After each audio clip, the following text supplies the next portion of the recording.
I'm Randy Weiss, small grain specialist at NC State University.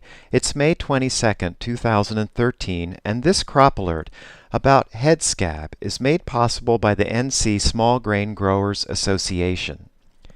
Head scab symptoms have begun showing up throughout the state. Let's take a step back and review how scab develops and what it looks like. Just after wheat heads out, small yellow flowers appear that then turn white.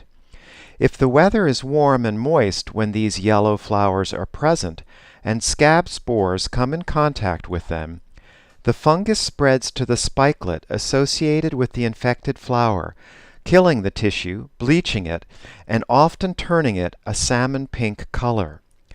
The fungus then spreads to the neighboring spikelets above and below the initial point of infection.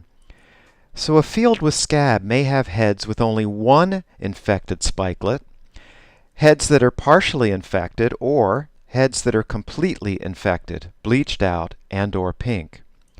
Growers are also reporting another set of symptoms that are similar to head scab, in which the entire head is bleached and the stem is also white. These symptoms can be caused by freeze injury, insect damage, root or crown rot, or take-all. But these symptoms are not scab. Scab will result in heads with mixtures of infected bleached spikelets and healthy green ones, and green stems. The concern is that infected heads will contain tombstones that are shriveled white or pink kernels that often contain a toxin called DON.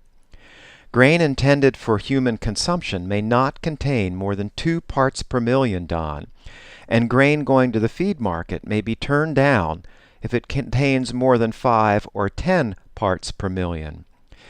If head scab symptoms are evident, can growers spray a fungicide? No, since once symptoms appear, it is too late for a fungicide to be applied. All North Carolina wheat growers should check their fields while the heads are still green for scab symptoms. This is especially important for scab-susceptible varieties.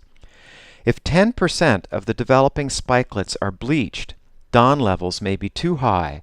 It's important to check to see if this is the case before the heads begin to dry down and turn golden, because once that happens, the scab symptoms will no longer be visible. If 10% or more of the kernels are scabby, the combine fan speed should be increased to blow the tombstones out the back and prevent them from entering the grain tank. If a grower sees tombstones in his grain, he can get the DON levels tested before attempting to sell it. To get your grain tested, send a 2-pound grain sample to the North Carolina Department of Agriculture and Consumer Services Food and Drug Protection Division, and the sample can be sent to either of the addresses given here. And don't forget to include a check made out to NCDA and CS for $38. If you need more information about scab, there's an excellent video online at www.smallgrains.ncsu.edu. When you get to that homepage, click on Video Library and then the video on head scab. And that video and this crop alert was brought to you by the North Carolina Small Grain Growers Association.